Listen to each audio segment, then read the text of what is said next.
देखिए आज हम एक्सरसाइज 1.4 के परीक्षा को देखेंगे और उनके प्रश्नों को हल करेंगे।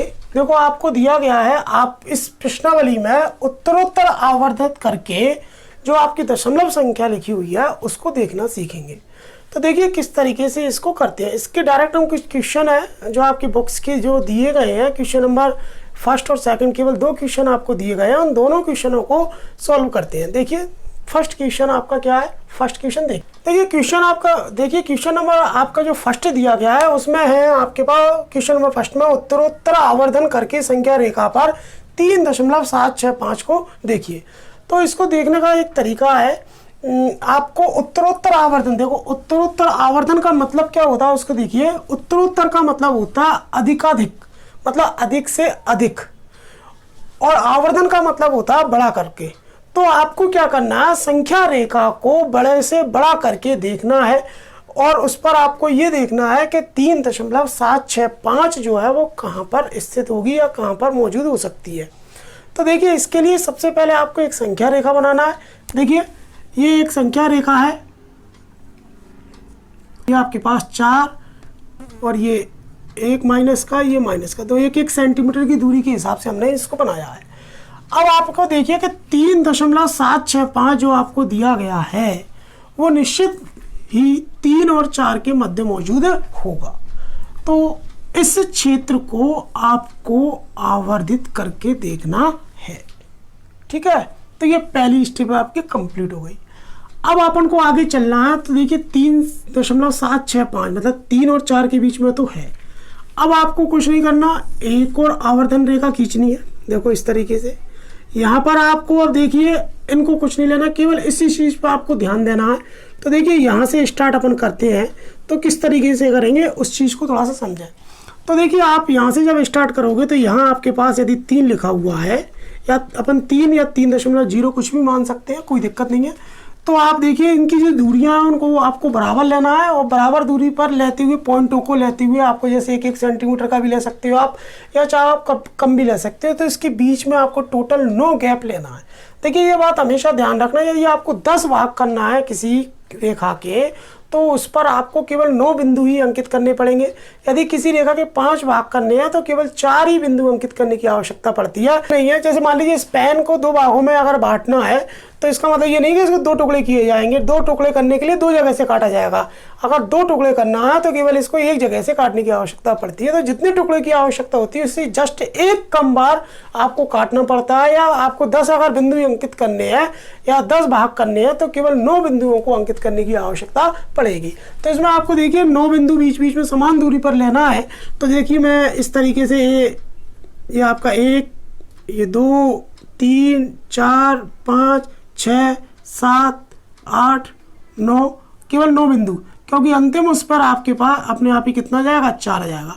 तो आप इसको किस तरह से लिखोगे, देखिए यहाँ से 3.1, फिर 3.2, फिर 3.3, फिर 3 आपके पास 4, फिर 3.5, फिर 3.6, 3.7, 3.8 और 3.9 और उसके बाद 4। तो इस तरीके से अब देखिए आपके पास जो संख्या है 3.765, तो 3.7 तक चलेंगे। पहले दूसरे अंक के लिए देखो, दशमलव के बाद पहला अंक है, तो देखिए 3.7। अब ये 3.7 कहाँ है, देखो ये रहा। तो निश्चित तौर पर ये संख्या जो है वो आगे इन दोनों के मध्य में उपस्थित होगी।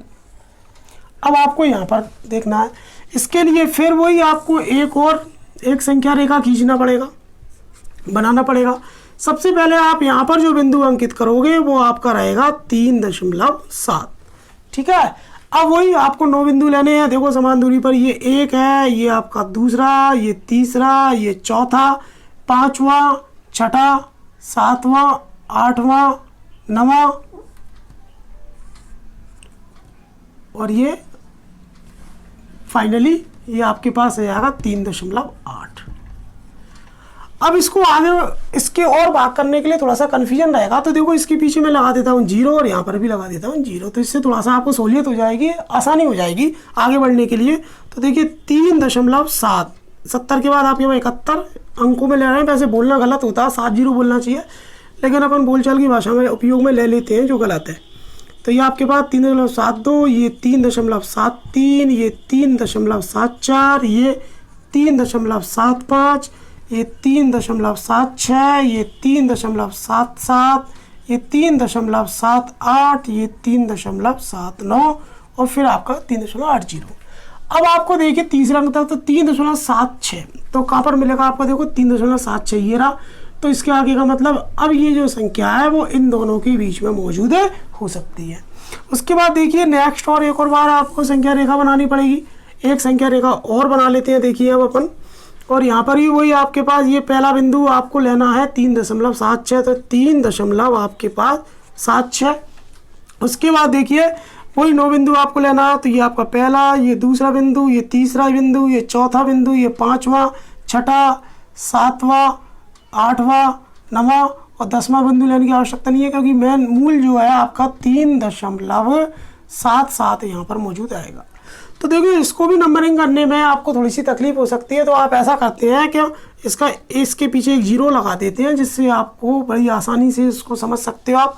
अब देखिए 3760 जो आपको दिया गया है, मतलब 760 जिसको बोल रहे हैं अपन, आगे अगर चलेंगे तो देखो किस तरह से लगेंगे, 3.761, 3.762, 3.763, 3.764, 3.765, 3.766, उसके बाद देखिए 3.767, 3.768 और 3.769 और 3.770 लिख चुके हैं। अब आप देखिए आपको देखना 765, तो देखिए 765, 3.765 ये क्लियरली देखो आपको मिल गई है। तो ये जो संख्या है ये इस तरीके से आपको प्रदर्शित करना है। ये आपने इसको उत्तरोत्तर आवर्धित करके इस जो संख्या जो थी उसको संख्या रेखा पर देखा है। इसी प्रकार इसका जो सेकंड क्वेश्चन है उसको भी हम देखते हैं। देखो उसको भी 4 दशमलव तक आपको संख्या आवर्धित करके आपको संख्या रेखा पर देखना। 4 दशमलव स्थानों तक संख्या रेखा पर 4.26 बार लगा हुआ है 2 और 6 पर को देखिए। तो सबसे पहले 4 दशमलव तक के लिए बोला गया है, तो आप इसको 4.2626 इस तरह से आप ले सकते हो। डॉट डॉट इसमें लगा हुआ है, तो ये एक संख्या है जिसको आपको संख्या रेखा पर देखना है उत्तरोत्तर आवर्धित करके, मतलब इसको अधिक से अधिक आपको आवर्धित करना है और फिर आपको संख्या रेखा पर इसको देखना है कि ये कहाँ पर मौजूद रहेगी। देखिए ये एक संख्या रेखा है, इस पर आपने इस तरीके से बनते हैं। ये आपने 1-1 सेंटीमीटर की दूरी पर इन बिंदुओं को लिया है। अब आप देखिए 4.2626, तो 4 दशमलव, तो 4 ये आपके पास 4 है और इसके बाद दशमलव है, तो निश्चित तौर पर ये इन दोनों के बीच में मौजूद होगा। देखिए इस तरह की संख्या रेखा आपको प्राप्त होंगी। मैंने बना ली है देखिए एडवांस में। तो देखिए 4.2, तो ये 4 और 5 के बीच में रहेगा इस पे इस तरह से। तो इसको जब आपको आवर्धित करोगे तो इस तरीके से एक संख्या रेखा अपन बना सकते हैं, क्योंकि यहाँ से 4 ले लिए और यहाँ 5, बीच में 9 बिंदु ले लिए, तो 4.1, 4.2 से लेकर इस तरीके से। तो आप देखिए अब आप यहाँ चलोगे तो 4.2, तो 4.2 यहाँ, तो इस तरीके से इस क्षेत्र को आपको आवर्धित करना है। ठीक है, इसको जब आप आवर्धित कर लोगे तो देखिए किस तरीके से क्या होगा। आप इसको जब आवर्धित करेंगे तो 4.20 से लेकर आपको 4.3 तक इस तरीके से इसकी भी आपको वही लेना है, 4.21, 4.22 इस तरीके से। अब आप देखिए अगले अंक तक चलते हैं, 4.26, 4.26 आपके पास यहाँ रहा, तो इस तरीके से इसको आवर्धित करना पड़ेगा। अब देखिए आगे अगर चलते हैं तो 4.26 से इसको और आवर्धित करेंगे तो 4.26 0 से स्टार्ट करेंगे। अब एक अंक और आगे लेना है, तो इस तरीके से एक एक अंक बढ़ा के मैंने एक संख्या रेखा व्यक्त कर लिया। अब देखिए आप देखिए 262, तो आप देखिए 262 ये यहाँ पर है, तो इसका मतलब इस जगह के एरिया को आपको आवर्धित करना है। फिर देखिए 4.262 जो है 4.262 0 से इसके आगे का स्टार्ट करेंगे अपन इस तरीके से, इसके तो इनके बीच का और आवर्धित करेंगे। और फिर देखिए आपके पास 2626, तो आपके पास देखिए 26 और ये आपके पास 26, तो ये डायरेक्ट आपको मिल गया इस तरीके से। तो इस क्षेत्र को आपको आवर्धित करना, तो इस तरीके से उत्तरोत्तर आवर्धित करके संख्या रेखा पर इस तरह से वास्तविक संख्याओं को देखा जाता है।